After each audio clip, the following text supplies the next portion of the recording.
এই লোকটারে অনেকে চিনে। গতকালকের ভিডিও মানে খুব ভালো লাগছে জিনিসটা মানে দেখার পর। আসলে আমার আল্লাহ কতটা অমায়ক এবং উনি চাইলে সবার নিয়ত পূরণ করতে পারে যদি আপনি খাস দিলে সেই নিয়ত করতে পারে। লিবিয়ার একজন হজযাত্রী, মানে উনি হজে যাওয়ার জন্য এয়ারপোর্টে আসছে। এয়ারপোর্টে আসার পরে পাসপোর্টজনিত একটা সমস্যার কারণে উনি প্লেনে উঠতে পারে নাই, যার কারণে সৌদি যে এয়ারলাইন্স তাকে ছাড়াই সৌদিতে রওনা দিছে। তো একজন ইমিগ্রেশন একজন লোক ছিল, ওনাকে জিজ্ঞাসা করছে আপনার তো প্লেন মিস হয়ে গেছে, আপনি চলে যান।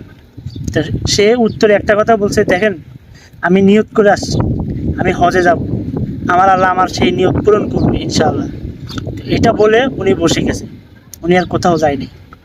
একটু পরে ফোন আসছে যে উনি যেই প্লেনে করে সৌদি আরব যাওয়ার কথা সেই প্লেন যাওয়ার পথেই আটকে গেছে, একটু সমস্যা হয়েছে প্লেনে, যার কারণে সেই প্লেনটা আবার রিটার্ন এয়ারপোর্টে চলে আসছে। আসার পরে ওই প্লেন ঠিক করছে, ঠিকঠাক করার পরে ওই যাত্রীকে আর নেওয়া হয়নি, বলছে প্লেনের দরজা আর খোলা হবে না। তো যেই কথা সেই কাজ, প্লেনটা আবার চলে গেছে। তো চলে যাওয়ার পরে সেই প্লেনটা আবারও সমস্যা দিছে। তো সমস্যা দেওয়ার পরে সেই প্লেনটা আবার ফোন দিয়ে বলতেছে আমাদের প্লেন আবার রিটার্ন করবে, প্লেনে আবারও সমস্যা দিছে।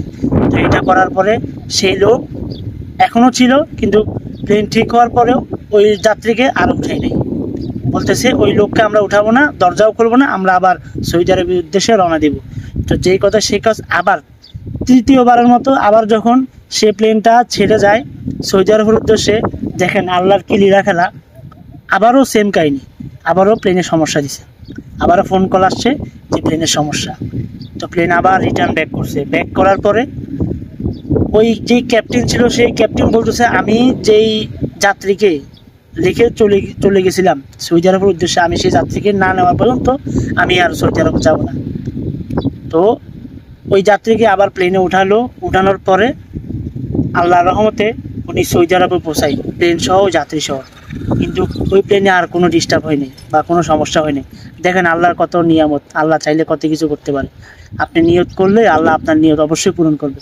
আসলে জিনিসটা দেখে অনেক ভালো লাগছে, মানে আমি কালকে এই বিষয়টা দেখছি, দেখার পরে মানে খুব মানে হতভম্ব হয়ে গেছি। এটা আদৌ কি বাস্তব? এটা এখনও বাস্তব, এটা একদম বাস্তব কাহিনী ভাই।